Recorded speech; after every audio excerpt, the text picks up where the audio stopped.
We all love our heroes. I mean, like, who doesn't? Who doesn't have a hero they grew up looking up to and, like, still do to this day? The supers have returned! Is that ironic? And of course, all of us, like, want to be the heroes of our own story, which is something I fully believe in. But not enough people out there talk about, like, how to properly choose our heroes. How do we actually go about choosing the role models and, like, the people for us to look up to? And these can, of course, take on various different forms. You don't have to, like, have just one hero for everything. But whether it's, like, the people you follow on social media, or the ones, like, you watch on TV, or even just, like, your ordinary everyday heroes. I'm just, feel like I could be doing more. You know, just curious when the next real mission is going to be. Which could, of course, be, like, your parents, siblings, best friends. You really have to choose very wisely. Because whether you guys realize it or not, these people definitely play a huge role, like, in who we become. And so the truth is, real talk, who you choose to be your hero, or heroes, can be some of the most important decisions that, like, you're ever going to make. So in today's episode, I'm going to be diving deeper into, like, how to choose a good role model, and the characteristics, like, you should be looking for, as well as, like, those to avoid. I'm also going to be talking about, like, some of my personal heroes. I'm also going to be sharing one personal story from my book in particular, as well as, like, how powerful evolution is to try to become that hero for yourself and others too. Anyways, without further ado, let's dive deeper now. Give me a...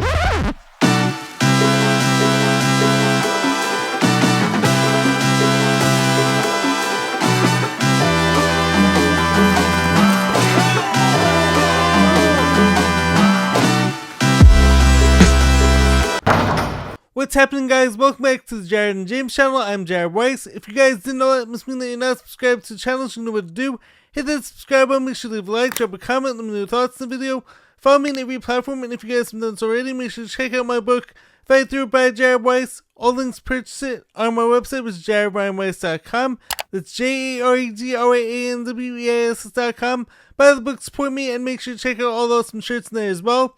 Every shirt has been designed by me. Every shirt is made of 100% organic cotton. So if any support at all, as I'm always saying, will be very greatly appreciated. So let's dive deeper into role models and heroes and like how to choose them properly now. So having a hero in your life or someone like you look up to, I believe it's so important. And of course it's even more prominent when you're growing up. But I even think that like holding on to that as you get older could be really important too. Okay, Spider-Man! Don't flip! Now as we all know, heroes can take on many different forms. So of course you have like the ones you see on TV or on your social media feeds. But we also have like it could be our parents, it could be brothers or sisters, it could be best friends. And I also believe like a hero can be that person who gives you like that safe space where you're comfortable opening up to them. And I don't mean it like in the whole, oh, soft culture, safe space, that type of way, if you know what I mean.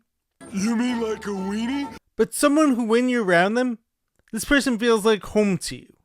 Now branching off of this, a hero story like I want to share involves a coach who really not only changed my basketball career, but like my life as a whole. So one type of hero is that person who believed in you before you even believed in yourself. And of course I have the best parents, I have the best brothers, best friends, and I can talk about like all of them endlessly as my heroes. But for right now I want to talk about someone who believed in me aside from my parents. So this excerpt is coming from chapter 8 of my book, Fight Through It, and the chapter is called The Middle School Years, Creating Some Distance. But like the excerpt is on page 32 and 33. In 6th grade, a blessing of a coach came my way. His name was Richie Gabriel. I was trying out for an AAU team at that time, but the team folded and Richie decided to coach my travel team. My dad also hired him to train me. For the first time, I really felt like a coach believed in me, aside from my dad, and he wanted me to succeed more than anything else.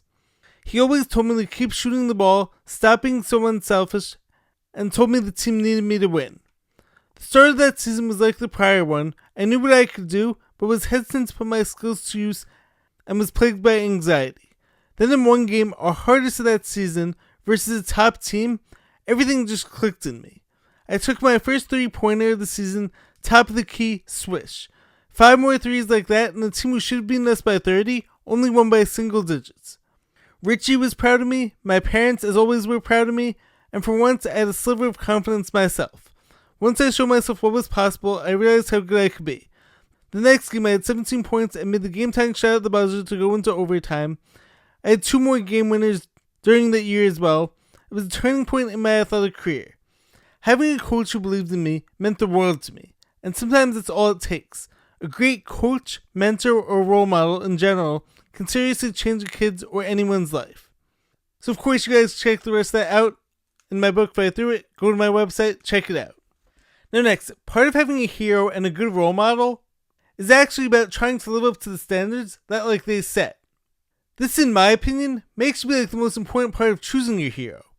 This is someone who's doing great things, but not only are they a great person on the outside, but of course the inside too. How does this person treat other people? And of course there could be different heroes for different things too. So you may look up to a business tycoon because of how driven they are, and you could take that aspect from them, even if they may not be the most morally sound person. For instance, with me, that may be Kobe Bryant. I love the whole Mamba mentality and how strong his mindset and his work ethic were, but I also don't like how he treated his teammates. He was not without flaws. But also for me, especially growing up, my hero and the one who I wanted to be just like was Steve Nash, NBA player, Phoenix Suns. But I didn't just purely watch him in awe. He gave me someone to model my goals after too. I wasn't just simply watching him and then being oh my god, he's so amazing, he's the best, I can never do that. And a lot of people out there do that. And that's when it becomes idolatry. Johnny, you're my hero! There's a massive difference between having a hero or a role model versus when it becomes celebrity worship and idolatry. So when it came to Steve Nash, I legit studied him. I bought all of his DVDs. I watched all of his moves. I watched his training footage. And I of course tried to put these things into action and started training exactly like him. And plus I even wore my hair like his for a while. I'll see if I can pull up one of those pictures. But I think he was a great role model to pick. Because not only was he a tremendous player who overachieved as a huge underdog, but he was also the best teammate who made the players around him all better. And everyone loved being around him. He believed in them, created opportunities for them, and was always incredibly positive energy on the court. And while this of course isn't always the case, I did actually get the chance to meet him back in 2015, and he honestly could not have been any nicer to me.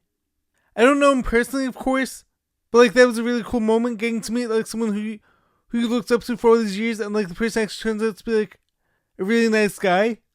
It's rare, but it happened for me. Now next, but I want to talk about the characteristics of a good role model and what to avoid also.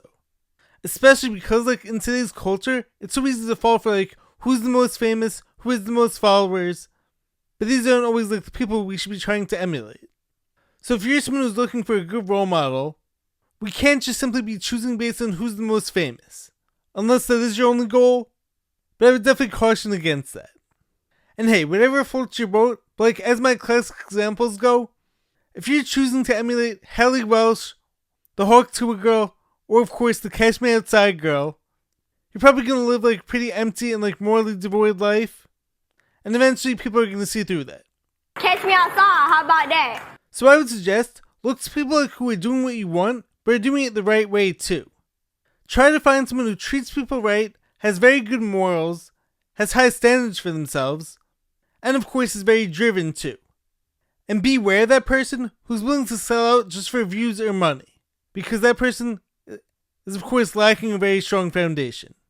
In this social media era that all of us are living in, which of course can be good or bad depending on how it's used, it can be very tough to know who we should be looking up to because of who gets promoted and who gets pushed to the top most often. We need to be asking ourselves, why did this person get pushed to the top? Why is this person where they are? And what does this person stand for? And how did they actually get famous, and what was it for? Because of course the algorithm is only going to promote whoever's the most controversial, whoever's the most divisive, most dramatic, and sex appeal, etc., etc. The algorithm doesn't care about having good values. They only go based on what's going to draw the most attention. However, what drives the most attention isn't always going to be the most healthy for our minds. And so this is why you hear so many kids these days out there saying things I just want to be famous. Or I want to be an influencer. But when you ask them what is they want to influence or be famous for, they have no clue. I don't know. What do you want to do today? I don't know. What do you want to do today? That's not good, and that's a huge problem as far as I see it. So what I'm suggesting is don't be afraid to dig around and look below the surface and look beyond like what is the most flashy. Some of the best people like who you should be looking up to and following are so often going to be like a bit underrated and like more underground. So don't be dismissing anyone's work just simply based on like their follower count. Now moving right along, here's something like that people don't talk about enough when it comes to our heroes. What happens when your hero lets you down? You can't count on anyone, especially your heroes. Now it doesn't matter like who you choose honestly, but at some point it's bound to happen. We're talking about humans here, and even the best of us are going to mess up from time to time. And of course, based on who your heroes are, some may mess up more often than others, or have some like bigger mistakes on a much larger scale. But in the smaller cases and like in the smaller mess ups, or flaws like this person has, maybe they're not able like to live up to this grand image you have of them in your head. Or maybe you start to like notice some flaws in them like you didn't notice before. Now me personally, I'm a perfectionist, and I really heavily value being a role model for others. And I hope like for the people who do look up to me, I hope like I never let you guys down. Or at the very least I'm going to try my best not to. But even I'm human. As crazy as it sounds, I am human. You're a pod. I, on the other hand, am a human being. But anyways, what do you do like when your hero lets you down? You have two choices as far as I see it. You can become cynical and not believe in anyone, and shut yourself off like from ever having any other role models, and just decide like everyone's bad, everyone's too messed up like to even follow anyone. Or you can evolve your perspective. You can take what was great about them, and all that like they gave you and all that like they did teach you that was positive, and you can try your best to carry those things forward, while also like understanding that you're human too. And you may make mistakes and you may mess up on your path as well. But in the same breath, you also like stop putting people on pedestals. You put her on a pedestal. I put them on a dental chair. Because your goal shouldn't be just like copying someone 100%, but take those lessons and make it your own. And then hopefully you can build yourself up into the person who others are going to want to follow, and who others feel comfortable looking up to too. But to have this goal of 100% perfection in yourself, or anyone out there, is a lot to handle, and it almost guarantees a letdown. And this is also like why I can't stand how some people out there online these days, who their sole purpose is tearing someone down. They love bringing up someone's past mistakes from 10, 20 years ago, and then just like want to cast off all the good parts about this person completely. But as the famous quote goes, people who live in glass houses shouldn't cast stones. Meaning, don't be so judgmental when of course you have so many flaws yourself. And so a hero doesn't have to be perfect, but just someone like who's trying their best to make the world a better place. And now finally, as I've gotten older, and of course like I'm still really young, but I really hope to be that hero and positive role model for others. And I feel like this is like a really great step to take. Doesn't mean that like I still can't have heroes and like people who I look up to also. Because it's like, as so many of us know, even the best coaches need coaches too to observe them and make sure like they're doing things the best way possible. Or trainers or athletes, etc. So no matter how old you are, I think it's still like really important to people who you look up to. And once again, it could be close friends, could be family members, or it could be like someone who you may never meet.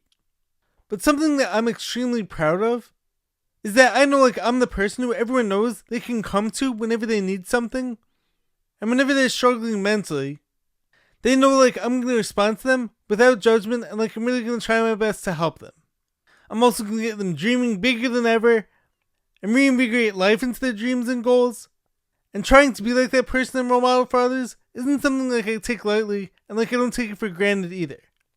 There's a reason why I'm so big on like authenticity and integrity in everything I do, and why even when everyone else goes left, I have no issue like with going right, if doing so was like the right move and the best move. Or why like when everyone else is making fun of the person who's dreaming big, I'm going to be the one who encourages them to dream even bigger, and not listen to any of the haters or doubters. So ultimately, choose your heroes wisely, find your role models, find people like who have high standards and like principles for how they live their lives, and try your best like to learn as much as you can from those people, but also like don't hold them like to this impossible standard either. Anyways, if you guys liked what you heard, make sure to leave a like, drop a comment, subscribe to the channel. I will catch you guys next time. Stay positive, stay hustling, stay grinding, catch you next time. Peace.